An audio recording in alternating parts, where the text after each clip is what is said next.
ndị be anyị asị nka nkene ụnụ na efifi ọma ngụ onye ji ekonye akwa ya egbe belu ugobelu nke si ibe ebe ya gosi ebe ọ ga-ebe onye nwaanyị gozie unu na-efifi a n'aha Jizọs. Asị nka mụ na ụnụ kpakwa obere nkata ka nkọwatakwalụ na ife na-eme na Naịjirịa na Lagos ebe anyị nọ na ya wee sị ka nkọwalị nọ ife ụfọdụ ka mmiri gara abana n'obi ụgbọgụ ka ala sị na ụnụ anụrọ ọ na-agwara ụnụ ka anọgo m n'obodo a since 1985 and I've seen it all. Mgbe na-asị ife dịka ife na-eme n'oge kịta na-ekwesị ka unu nwee ife a na-akpọ information so that mmadụ ama adanye n'ọkụ ma mmiri erie mmadụ. Unu gasị ife na-eme na be anyị, ibe ndị otu Nnamdi Kanu ndị a na-akpa IPOB na-eme na be anyị, na-aba na police stations gbawụsịa ndị polisi, mụnye police station ọkụ, mụnye moto ọkụ, na-eme ife dị iche iche. O nwere ka anyị si nụ kepu na ndị be anyị na-akwado ime ndị be anyị IPOB bi na Lagos na-anọ meeting dị iche iche. Anyị na-enweta reports dị iche iche na a na-anọ meeting ife a ga-emebi ọ police station agba ọkụ, ọ polisi a ga-agbagbu na Lagos. Anyị na-anụkwa unu mana alụọ na publicity secretary na Lagos for 15 years, so I'm enwe information across ndị mmadụ ma onye mbụ.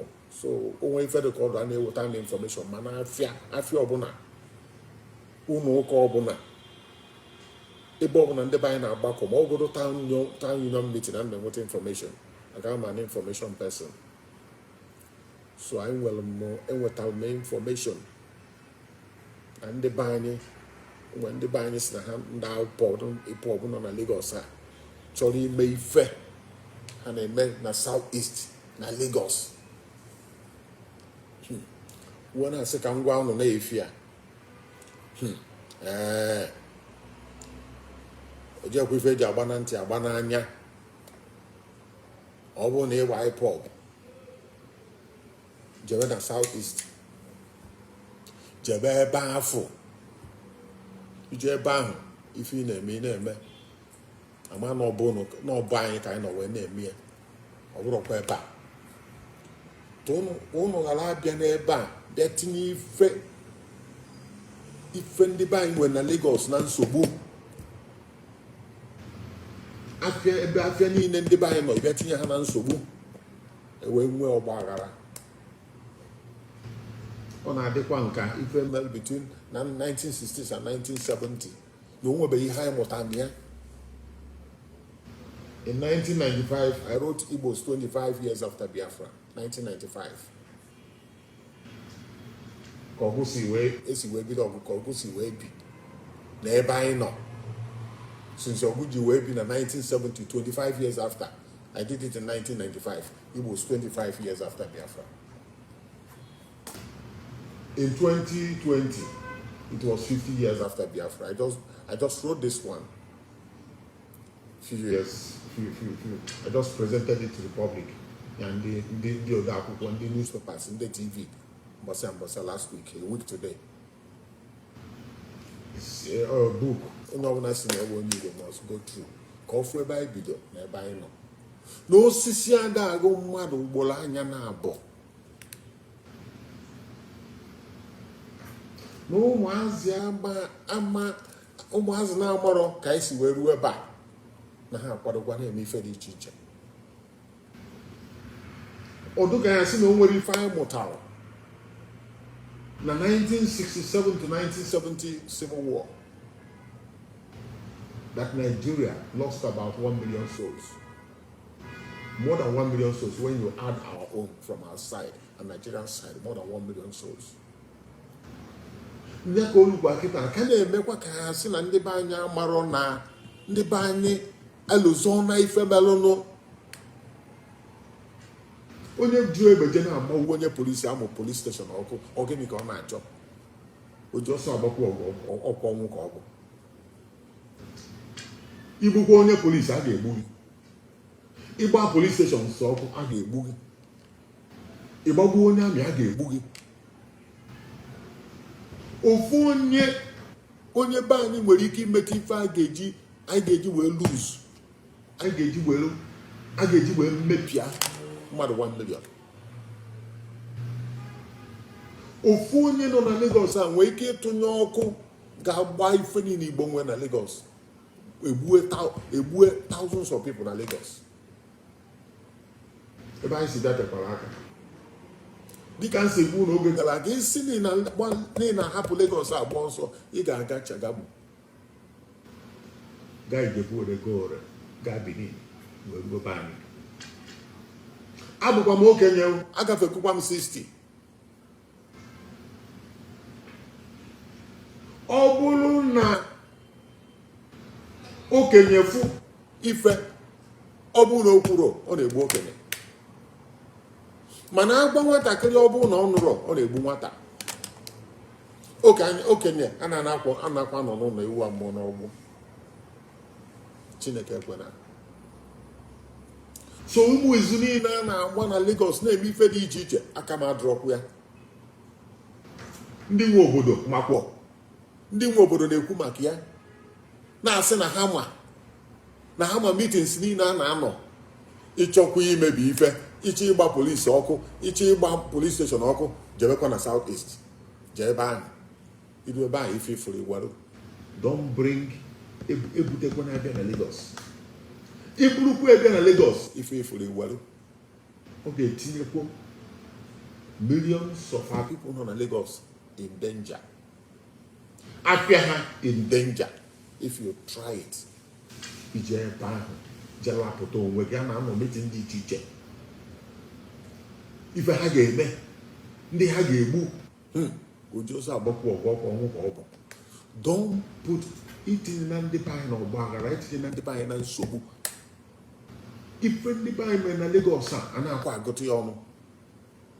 A na-akwa agụtụ ya ọnụ afe niile buru ibu ọha nwa nwunye. Ndị anyị nọkwa na be ha ọ na-ewutekwa ha o na onwe ha nke ha ji na anyị ji ife niile. Ị nọrọkwa ebe a bịa na-akpasu ha iwe. Ha anọgokwa m obodo ahụ 35 years.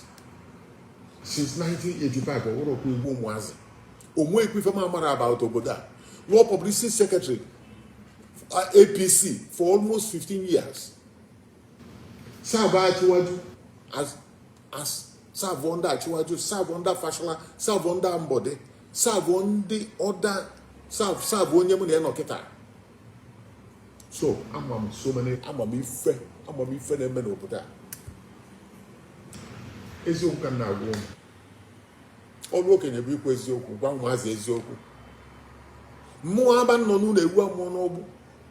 Mma nọ n'ụlọ ebe a ife niile ndị be anyị tara afọ to build since 1970, 60, 1970 to now 50 years.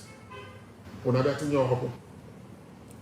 Ụmụazị enwere ife ha na-alụ abịa tụnye ọkụ. Ụmụazị amara ife a na-akpọ kọbọ. Amara ka esi apụ kọbọ abịa tụnye ọkụ. Si na ha na-eme iPod.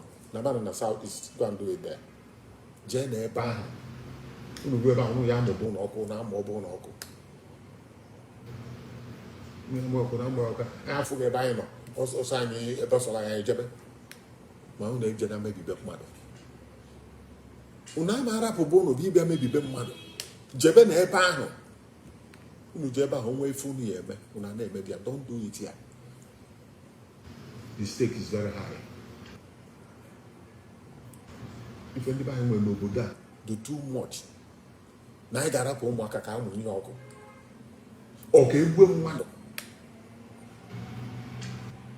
Ka o pesokwa nke gara aga aka na-ebo ndebe anyị EndSARS aka na ife niile emebi na ndebe anyị mebiri so iwe na-ewe nna na-asụ ha na-eche ka ife mekwa ọzọ ọkwa a na-agwa onye ntị ochi na agha esugo ofu ndị mmadụ ka ha na-agba ọsọ gbaba ọsọ ụba na onwe ihe na-achụ ha ife ndị na ọmara ife na-eme na ọgbaba ọsọ nke ya na kpuo n'ụbọ ụlọ ọwụ na ifiri na ị ga-eme na tifi chọrọ ime na South East go there jee ebe ahụ ije ebe ahụ ihe eme arụ na-eme arụ ebe ahụ don je na mmadụ je na-eme arụ ife na ebe ọ kakwọ nkụ ọ dị too much ife ndị Nnewi na-akpọ na ife ka nkụ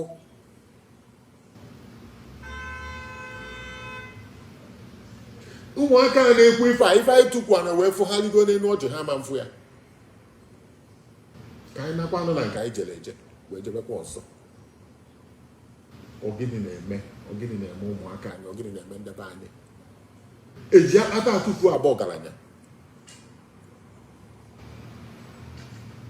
ka ha bi na 1970 anyị bidokwa n'isi ndị nlọg ọsọ nwe 10 million na bank ọsọ nwe 50 million ife nye ha 20 pounds today they have recovered after 50 years nye ka ụmụaka na-akwadokwa ọzọ ụnụ gbachi nkịtị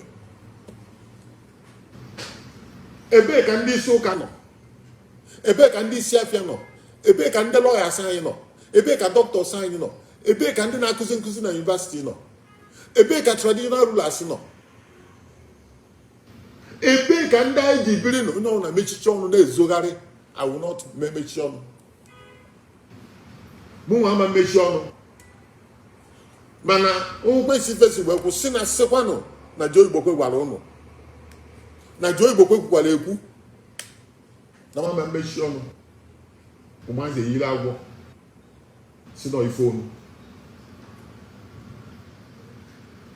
o nwere onye na-ekwu okwu ụmụazị eje na-agbawụsị ndị polisi na be anyị na-atụ ya ọkụ na police stations onwe onye na-ekwu okwu ojoso agbakwu ọgụ nya ma akwa na ọgụ bụ ọnwụ werunu nwayọọ bụ ofe lọla ala ozuelu ụnụ nri anaghị agwa ochi ntị na agha eso ekwuo na na-ekwukwu ya na kpuo n'ụbọ ụnụ anyị na aware of small injustices sit on ground mana ife a ga-eji nwayọọ okwu ka ha kpaa anya akpa ọ bụrụ ife a ga-eji nzọgbu intimidation wee nweta mba ka anyị jegwuo briji ọ bụrụ ịkụkpọ briji na ojelu briji alụọ briji ya etinye anyị na ndị obodo anyị eji kpa nkata alụọ briji anyị na ndị ugwu eji wee kpa nkata na ndị ọzọ ga-eji wee kpa nkata ọ bụrụ ịda akụjisi briji na-aga onye ka ụnụ na-afa akwụ asịsị tụọ vootu echi na anyị nwee kandideti nke a na-akwado ime elekshọn na 2023 onye ga-evotu n'ụnụ onye ka ụnụ na-ahapụ ị nọ na peace with ndị obodo a ị nọ na peace with ndị ugwu kedu ndị gị na ha kwụ otu onye ọ na-agba bọọlụ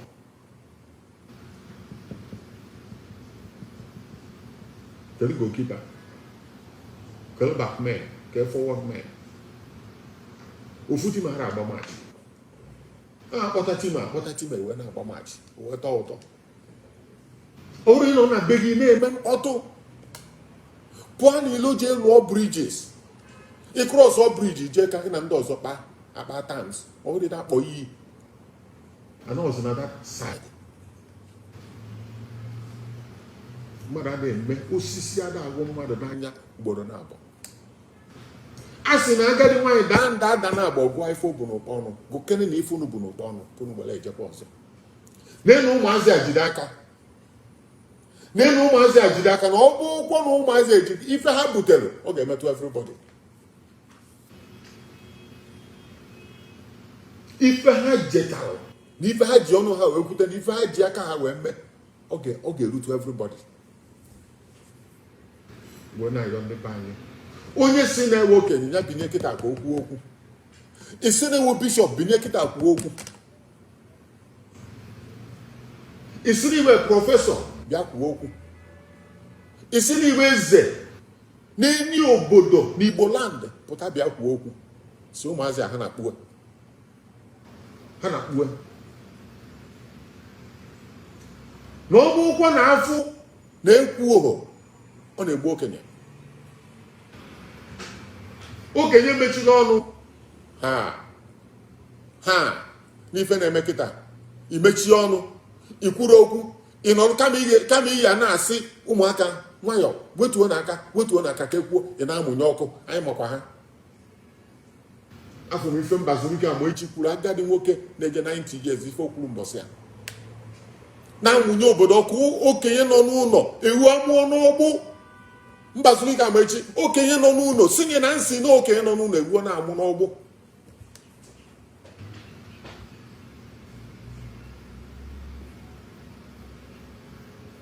tụfie akwa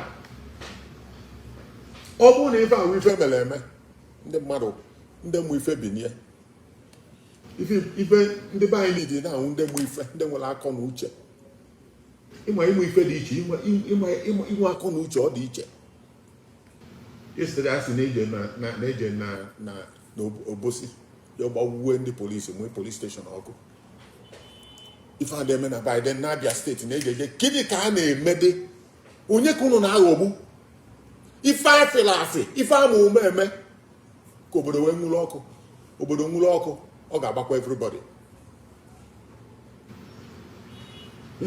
ojosi agbakwa ọgụ amụrụ na ọgbụgbụ ọnwụ nke nwụ ka m kwue ka a sịkwa na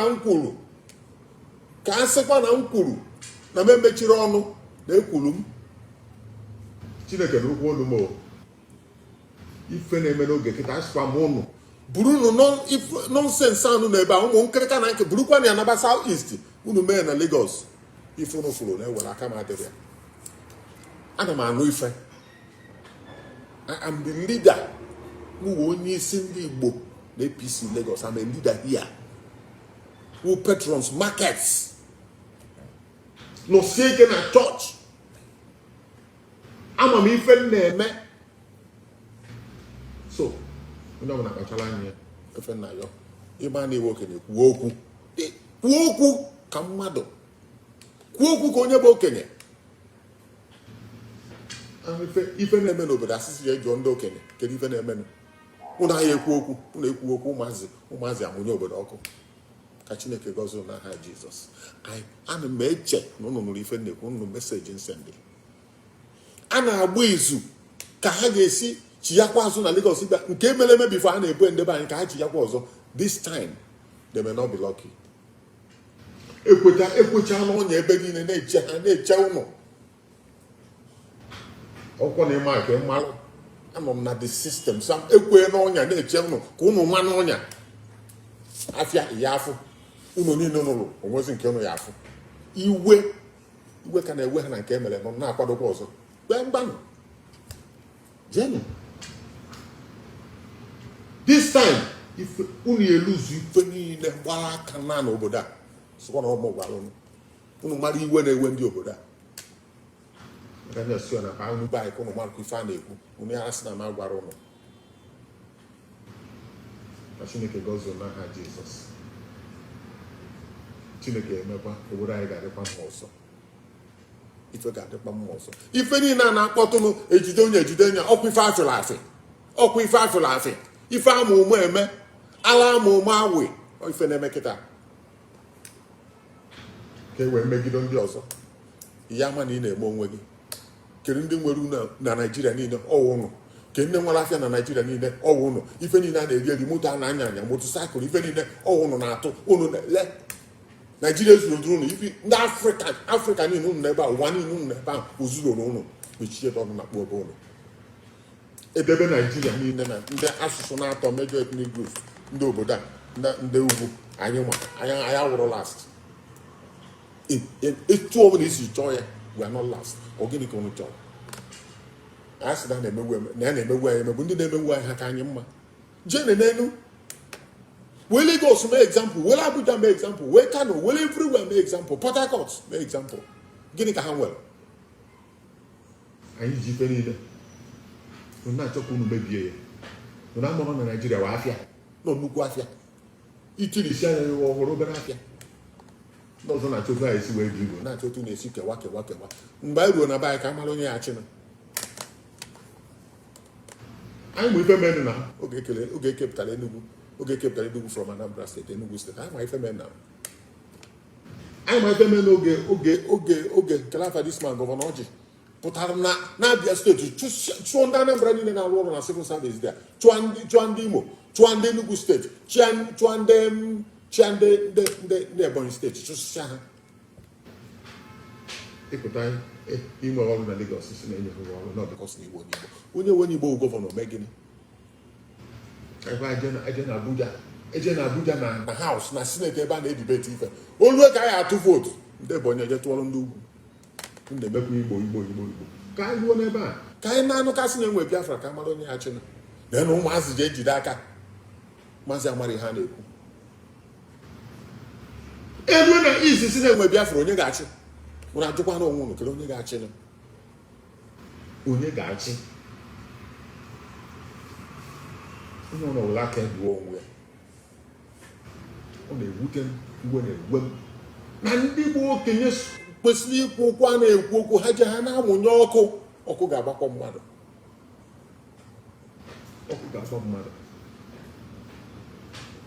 onye ji egbe egbe n'ime afịa ọ mara na nwanne ya nọ ebe ahụ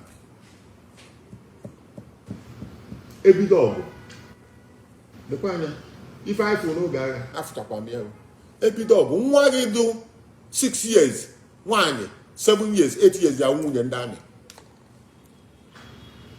nwaanyị na-anụ anụ nọ na be gị awụrụ nwunye abịa na ife abịa na be gị anaraghị the woman jekwarụ moto dị na compound na-eburu ya ebụrụ ya driver ife anyị fụrụ n'oge agha moto gị that your Rolls Royce onye amị nọ na Nnewi onye amị nọ na Nnewi na command brigade na Nnewi wụrụ driver na-anya na Rolls Royce ahụ unu ga ka ya bịa chike gị na boys quarter. My brother was a Kemejon army ebe anyị bi n'Owerri oge m dụrụ ụmụazị a na-anụ ọga anyị bi n'Owerri onye nwe ụlọ anyị ga-eje ruo ụlọ aka anyị n'azụ ụlọ my brother I bring at the main house moto ya ka anyị na-anya nyaụ driver na-amaghị ha na-ekwu ojosi agbakwa ọgụda ma kwara ọgbụgbọ ọkwa nke ọha m ka Chineke gọzie n'aha Jizọs efifi ọma ahụ. Thank you so much.